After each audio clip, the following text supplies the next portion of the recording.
La traición que casi me mata. Nunca pensé que la persona que intentaría quitarme la vida sería alguien que creció bajo el mismo techo que yo. Mi nombre es Valeria Andrade, y esta es la historia de cómo mi propia hermana intentó matarme. Por un hombre. Todo empezó cuando Daniel Ríos llegó a mi vida. Era atento, seguro de sí mismo, de esos hombres que parecen tener todo claro. Nos conocimos en una reunión de amigos y, en poco tiempo, se volvió parte de mi rutina. Mensajes por las mañanas, llamadas por las noches, planes de futuro. Un año después, Daniel me pidió matrimonio. Recuerdo ese momento perfectamente. Estábamos en un restaurante frente al río, con las luces reflejándose en el agua. Se arrodilló, sacó un anillo y dijo que quería pasar el resto de su vida conmigo. Yo dije que sí. Lo que no sabía era que alguien más también creía que Daniel le pertenecía. Mi hermana, Camila Andrade. Camila siempre había sido intensa, competitiva. Desde pequeñas parecía que todo era una competencia silenciosa entre nosotras. ¿Quién era más bonita? ¿Quién tenía más amigos? ¿Quién recibía más atención? Pero nunca imaginé hasta dónde podía llegar. Cuando anuncié mi compromiso en casa, su reacción fue extraña. Sonrió, pero sus ojos no. Había algo oscuro en su mirada que en ese momento no supe interpretar. Semanas después comenzaron los preparativos de la boda. Vestido, invitados, música, todo avanzaba rápido. Yo estaba feliz, pensando que estaba construyendo la vida que siempre había soñado. Hasta el día del atropello.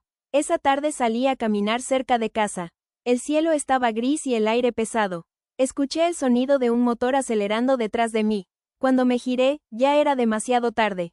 Un auto venía directo hacia mí. Recuerdo el golpe, el dolor, el sonido de los frenos y luego, oscuridad. Cuando desperté en el hospital, mi madre, Elena, estaba a mi lado, con los ojos hinchados de llorar. Fue ella quien me contó lo que había pasado. El auto era de Camila. Y no había sido un accidente. Una vecina la escuchó gritar antes de subir al vehículo. Si no puedo tenerlo yo, nadie lo va a tener. Mi madre fue quien hizo la denuncia. La policía la detuvo esa misma noche. Pero la verdad más cruel aún no había salido a la luz. Durante la investigación descubrieron algo que me rompió más que el atropello.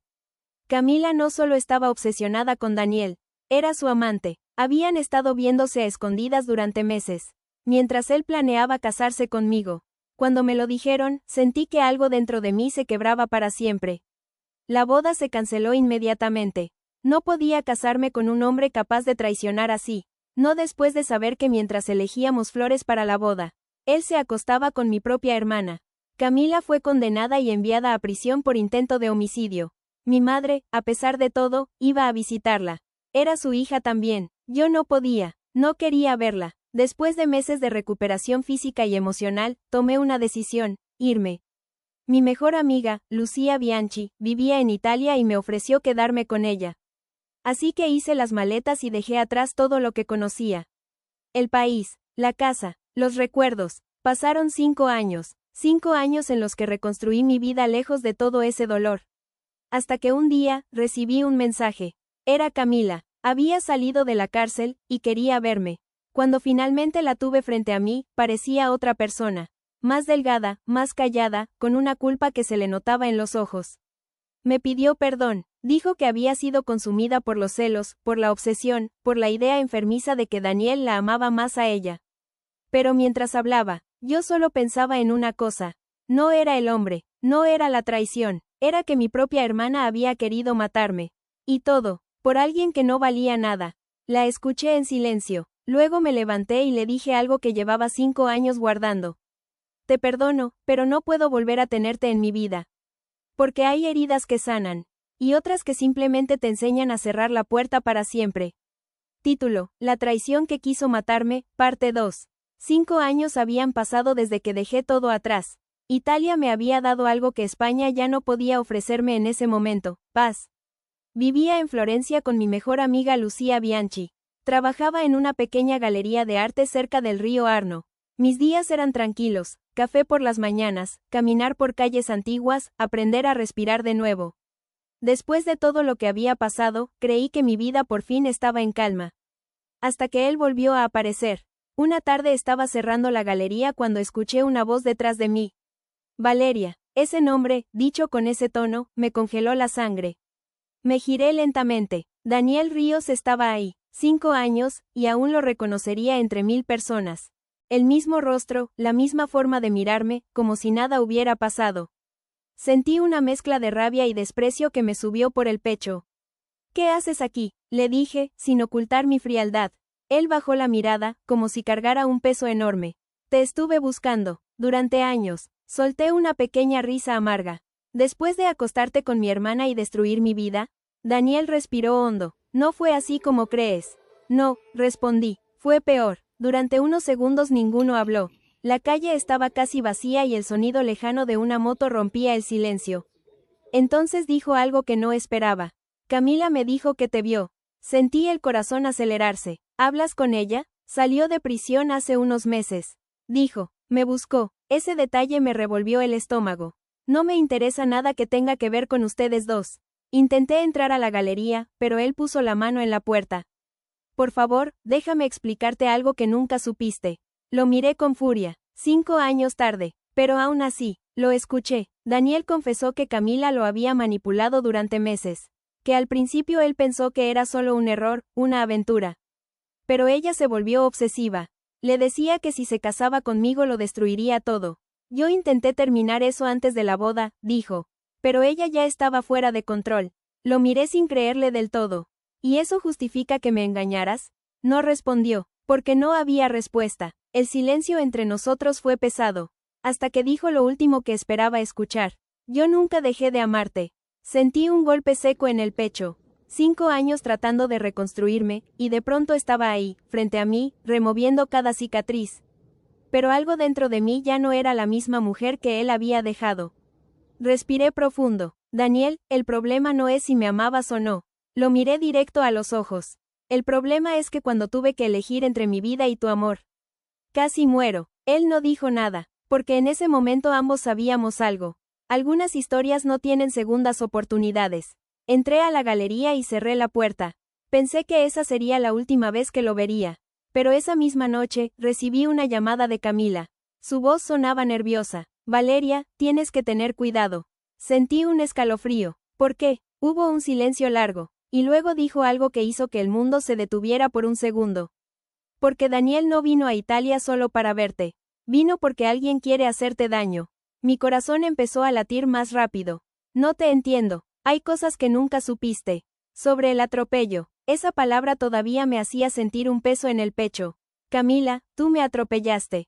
No hay mucho misterio ahí. Su voz se quebró. Sí, pero no fue como parece. Antes de que pudiera preguntarle más, escuché el sonido de una puerta cerrándose detrás de mí. Me giré. Era Matteo Bianchi, el hermano mayor de mi amiga Lucía. Alto, cabello oscuro, ojos tranquilos. Era todo lo opuesto al caos que alguna vez fue Daniel. Y sí, estaba saliendo con él. No había sido algo planeado. Matteo era chef en un pequeño restaurante familiar cerca de la galería. Empezamos hablando, luego cenando juntos, luego caminando por las calles de Florencia al anochecer. Con él me sentía segura. Después de años, volví a sentir que alguien me miraba con respeto. ¿Todo bien?, preguntó al verme tan tensa. Colgué el teléfono. Camila. Matteo frunció el ceño. ¿La qué? Asentí. Dice que el atropello no fue como parecía. Matteo apoyó las manos en la mesa. ¿Y qué significa eso? Justo en ese momento mi celular vibró de nuevo. Un mensaje de Camila. No fui la única culpable. Sentí un nudo en el estómago. ¿Qué quieres decir con eso? Le respondí. La respuesta tardó unos segundos. Pero cuando llegó, todo empezó a cambiar. Daniel sabía lo que iba a pasar. Me quedé mirando la pantalla sin poder respirar bien. Matteo leyó el mensaje por encima de mi hombro. Eso es muy grave. No, susurré. Eso es imposible. Pero la siguiente llamada lo cambió todo. Era Daniel. Contesté con el corazón golpeando en el pecho. ¿Qué hiciste?, le dije sin saludar. ¿De qué hablas? Camila dice que tú sabías del atropello. Hubo un silencio. Y ese silencio fue peor que cualquier respuesta. Valeria, dijo finalmente, no fue como ella te lo está contando. Entonces explícalo. Respiró hondo. Camila me llamó ese día. Estaba furiosa. Decía que iba a arruinar la boda. Y pensé que solo estaba amenazando. ¿Pensaste? Repetí con incredulidad. Su voz se volvió más baja. Ella me dijo que iba a ir a buscarte. Sentí que el suelo desaparecía bajo mis pies. Y no hiciste nada. Daniel no respondió. Matteo apretó la mandíbula. Ese silencio ya dice todo, murmuró. Pero lo peor aún no había salido. Camila volvió a escribir. Hay algo más que no sabes. Mis manos temblaban al abrir el siguiente mensaje. El día del atropello. Daniel no estaba donde dijo que estaba. ¿Dónde estabas realmente ese día? Le pregunté por teléfono. Del otro lado se escuchó su respiración pesada. Y entonces dijo algo que cambió toda la historia. Yo estaba cerca. Sentí que el aire se me escapaba. ¿Cerca? Sí. Mateo me miró sorprendido. ¿Qué significa eso? Daniel tardó unos segundos en responder. Estaba en el auto, con Camila. El silencio fue absoluto. Mi mente intentaba procesarlo. ¿Qué estás diciendo? Yo iba conduciendo, dijo finalmente, pero cuando te vimos en la calle. Camila tomó el volante. El mundo pareció detenerse. ¿Tú, estabas ahí? Sí. Sentí una mezcla de horror y rabia. Durante 5 años había creído que Camila había actuado sola. Pero no, Daniel estuvo ahí todo el tiempo. Mi voz salió casi como un susurro. Entonces, tú también casi me matas. No respondió. Colgué. El silencio en la habitación era pesado. Mateo puso una mano sobre mi hombro. Valeria, esto cambia todo. Lo miré, y por primera vez en años sentí algo diferente. No solo dolor, ¿verdad? 5 años pensando que la historia estaba cerrada. Pero ahora entendía algo. El atropello no había sido solo un acto de celos. Había sido un desastre provocado por 2 personas que me traicionaron. Respiré profundo. Esto no se queda así. Mateo me miró con calma. ¿Qué vas a hacer? Lo pensé unos segundos. Luego dije algo que ni yo misma esperaba. La verdad todavía no ha salido completa. Tomé el celular, y marqué el número de Camila. Porque si algo estaba claro, la historia que creí conocer durante 5 años, apenas estaba empezando a revelarse. Después de colgarle a Daniel, el silencio en el apartamento de Lucía se volvió insoportable. Mateo seguía de pie frente a mí, con el ceño fruncido. Valeria, esto ya no es solo una historia del pasado, dijo. Aquí hay algo que todavía no encaja. Yo también lo sentía. Si Daniel estaba en el auto, ¿por qué Camila decía que él había venido a Italia para protegerme? Tomé el celular y volví a llamar a Camila.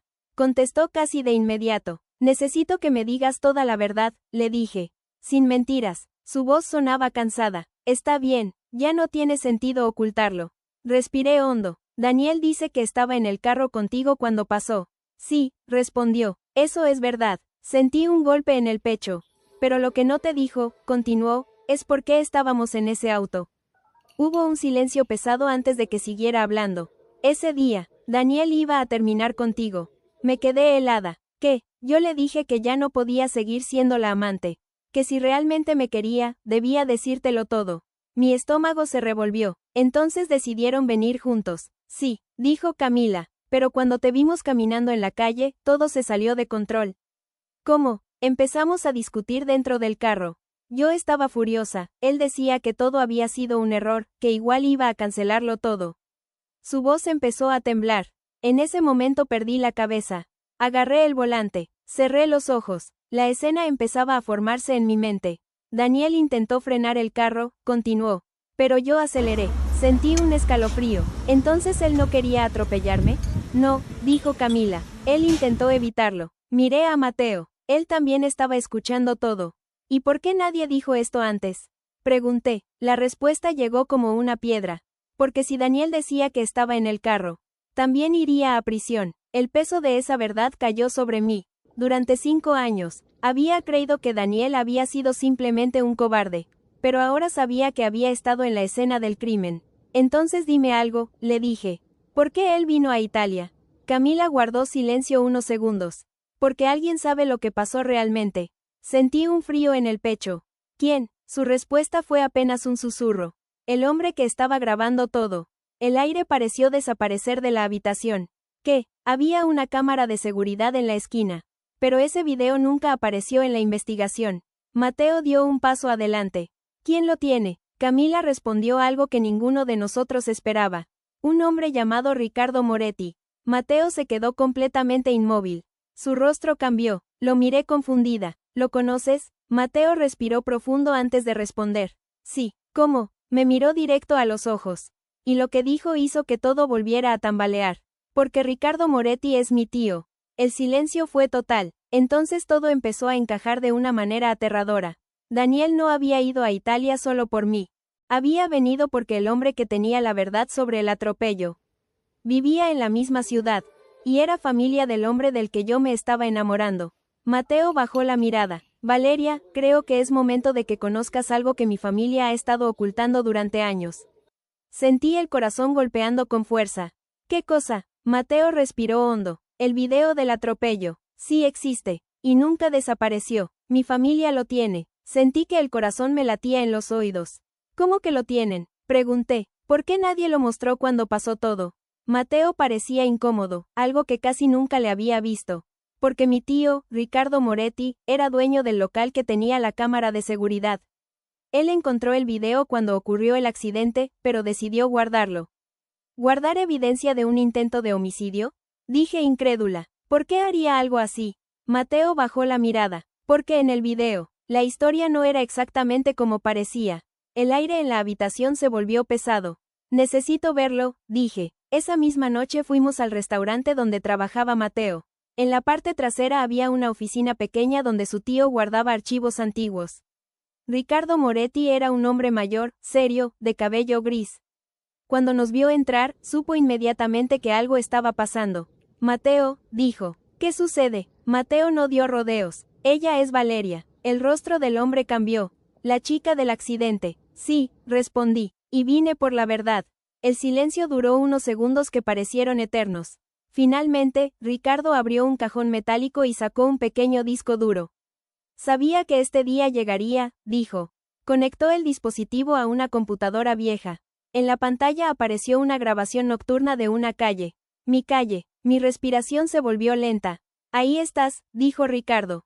En el video se veía mi figura caminando por la acera. Luego apareció el auto. El mismo auto. Sentí un nudo en el estómago. El vehículo avanzaba, pero no a gran velocidad. Entonces ocurrió lo inesperado. Dentro del auto se veía movimiento. Dos personas peleaban. El volante se movía bruscamente. El auto se desvió. Y entonces, Daniel empujó el volante hacia la derecha para evitarme. Pero Camila lo jaló de nuevo. El coche perdió el control. El golpe fue inevitable. La imagen se congeló en mi mente. Durante años creí que él simplemente estaba ahí. Pero en el video era claro. Estaba intentando detener el accidente. Sentí una mezcla de emociones imposible de explicar. Rabia, dolor, confusión. ¿Por qué nunca mostraste esto? Pregunté mirando a Ricardo. El hombre suspiró. Porque cuando ocurrió el accidente, la policía ya tenía una versión clara. Camila conduciendo, intento de homicidio, caso cerrado. Si mostraba el video, Daniel también habría sido acusado. Pero él estaba tratando de detenerlo, dije. Ricardo asintió. Sí. Pero la justicia no siempre es tan simple. Él estaba en el auto. Legalmente habría sido cómplice. Miré nuevamente la pantalla. 5 años odiando a 2 personas. 5 años creyendo una versión incompleta. La verdad era distinta, pero no cambiaba todo. Daniel me había traicionado. Había estado con mi hermana. Había permitido que todo llegara a ese punto. Pero en el último segundo, intentó salvarme. Salimos de la oficina en silencio. En la calle, el aire de la noche en Florencia era fresco. Mateo me miró con cuidado. ¿Estás bien? Lo pensé unos segundos. No lo sé. Había pasado 5 años reconstruyendo mi vida. Y ahora sabía algo que lo cambiaba todo, pero al mismo tiempo no cambiaba lo más importante. Daniel no era un asesino. Pero tampoco era el hombre que yo había amado. Respiré profundo. Hay algo que sí tengo claro. ¿Qué? Preguntó Mateo. Lo miré. Que mi vida no puede seguir girando alrededor de ese accidente. Luego tomé su mano. Mi vida está aquí ahora. Mateo sonrió suavemente. Y en ese momento entendí algo. A veces la verdad no llega para volver al pasado. Llega para finalmente poder dejarlo atrás. A la mañana siguiente escribí un último mensaje. A Camila. Ahora sé toda la verdad. Te perdono, pero cada uno seguirá su camino. Y a Daniel. Intentaste detenerlo. Gracias por eso. Pero mi vida ya no está contigo. Luego dejé el teléfono sobre la mesa. Y por primera vez en muchos años, el pasado dejó de perseguirme.